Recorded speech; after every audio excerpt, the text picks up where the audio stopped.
What's up, y'all? You're watching Union Minded. I am your host, Eric, and today we are going to talk about something very, very serious. Who is Kilmar Abrego Garcia? He's a first-year apprentice, trade unionist, who had his rights and due process violated, who is being smeared publicly by the most powerful office in the world, and who's being held in an El Salvadorian camp for terrorists. This is a father of special needs children. This is a hardworking person who hasn't a criminal record. He's never been accused, or he has been accused of a crime but never convicted of a crime. Has been a productive member of society. And right now, he is being held against the Supreme Court's ruling 9-0. Against their ruling to bring him back home, he's being held.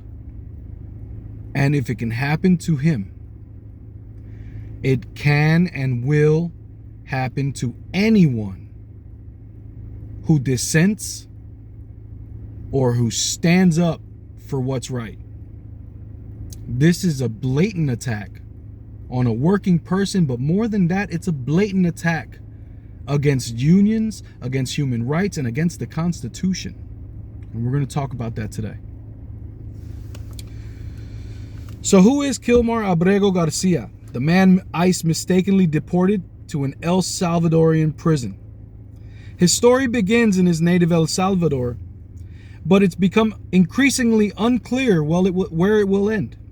Last week, the U.S. Supreme Court ordered the Trump administration to facilitate his return to the U.S. from a notorious prison, rejecting the White House's claim that it couldn't retrieve the Salvadoran national after mistakenly deporting him. Mind you, they said that they made a mistake when they deported him. And now they're saying they can't bring him back. The president didn't hesitate to defy the court's order, thus far facing no consequences for ignoring the court's constitutional authority. Trump administration officials on Monday pushed back against the idea of bringing him back, urging or arguing it was up to El Salvador. The president of El Salvador said he lacked the power to return him, saying it would be preposterous to smuggle a terrorist into the United States. They are smearing this man and dehumanizing this man on purpose so that you don't care about that person's rights being violated. But let me be very, very clear. This is where it starts, but it is not where it ends.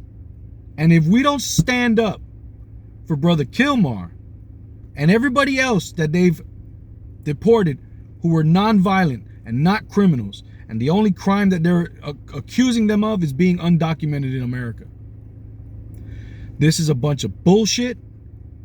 It's trampling all over our rights.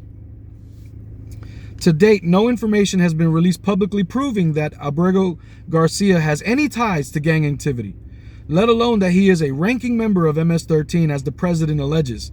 He's just lying. There has also been no evidence released publicly that he was in any way a terrorist, according to the government's definition. Again, they're just lying. Abrego Garcia has lived in the U.S. since he was 16, living his entire adult life inside the country. During those 14 years, he worked construction with a work permit from the Department of Homeland Security. He got married and was raising 3 children with disabilities, according to court records. Trump administration officials said he was deported last month based on a 2019 accusation from local police in Maryland that he was an MS-13 gang member. A confidential informant told authorities Abrego Garcia was a gang member in a group that operates in Long Island, New York. What's weird about that is he's never been to Long Island, New York. He doesn't live in Long Island, New York. He lives in Maryland. Abrego Garcia denied the allegation. He was never charged with a crime. Public court records show he was never convicted of a crime. These are both statements that come from his attorney and public court records.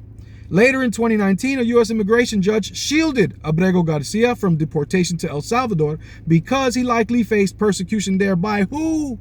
The local gangs in the area that was terrorizing his family. The Trump administration ignored the ruling and deported him there anyway. The administration later described the mistake as an administrative error, but insisted Abrego Garcia was an MS-13. They're lying. They uprooted this man and destroyed and harmed this family and his children. For what? For what? What's the purpose? PR? What's the purpose of this? Other than just to inflict harm and to scare people. Abrego Garcia grew up in El Salvador's capital city, San Salvador, according to court documents filed in U.S. immigration courts in 2019. His father, a former police officer, his mother, sold pupusas, the nation's signature dish of flat tortilla pouches that have steamed blends of cheese, beans, and savory pork. The entire family, including his parents, 2 sisters, and older brother, ran the business from home. Abrego Garcia's job was to buy ingredients from the grocery store and make deliveries with his brother. Everyone in the town knew to get their pupusas from Pupuseria Cecilia, his lawyers wrote. A local gang, Barrio 18, began extorting the family for rent money and threatened to kill his older brother Caesar or force him into their gang if they weren't paid, court documents state. The family complied but eventually sent Caesar to the United States. Barrio 18 targeted Garcia next. And when he was 12, the gang threatened to take him away until his father paid them all the money that they wanted. The family moved multiple times, but the gang threatened to rape and kill Garcia's sisters. They shut down the business and moved again, and eventually sent Garcia to the United States. The family never went to authorities because of rampant police corruption, according to court filings. Abrego Garcia fled to the U.S. illegally around 2011, the year he turned 16, according to documents filed in his immigration case. He joined Caesar, now a United States citizen in Maryland, and found work in construction. About 5 years later, Abrego Garcia met Jennifer Vasquez Sura, a U.S. citizen, the records say. In 2018, after she learned she was pregnant, he moved in with her and her 2 children. They lived in Prince George's County, just outside of Washington. In 2019, Garcia went to Home Depot looking for work when he was arrested by county police, according to court filings. Detectives asked if he was a gang member. After explaining he wasn't, he was detained by ICE. Garcia later told the immigration judge that he would seek asylum and asked to be released.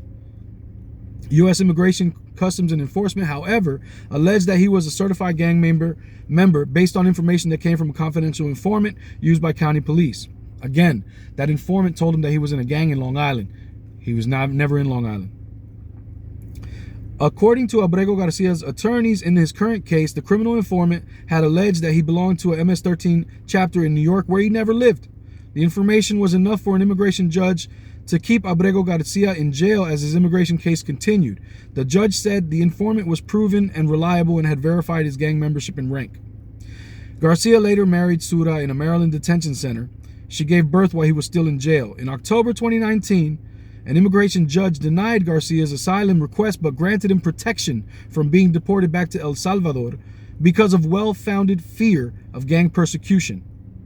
Abrego Garcia checked in with ICE yearly while the Department of Homeland Security issued him a work permit, his attorney said in court filings. He joined a union and was employed full-time as a sheet metal apprentice. He and Vasquez Sura were raising their kids, including their 5-year-old son who has autism, is deaf in one ear, and unable to verbally communicate, according to the complaint filed against the Trump administration. They're also raising a 9-year-old with autism and a 10-year-old with epilepsy. In February, the Trump administration designated MS-13 a foreign terrorist organization and sought to remove identified members as expeditiously as possible. Abrego Garcia was pulled over March 12th outside of an IKEA in Baltimore with his son. An agent called his wife and told her she had 10 minutes to get their son or they would be calling protective services. Garcia called his wife from jail and said authorities pressed him about his MS-13 allegations. They asked him about a photo that had him just playing basketball in a public court. He would repeat the truth again and again, that he was not in a gang. And yet, they deported him anyway. We are in dangerous times, and dangerous is, quite frankly, an inadequate word. We have to stand in solidarity. We cannot allow the oligarchs to just trample all over everything that we've fought so hard to build. My name's Eric. You're watching Union Minded. Remember, the fight's not left and right. It's up and down. It's going to take solidarity to win always. Each one, teach one. Get out there and reach one. And remember, There can be no union without you and I front and center. So let's go. Peace.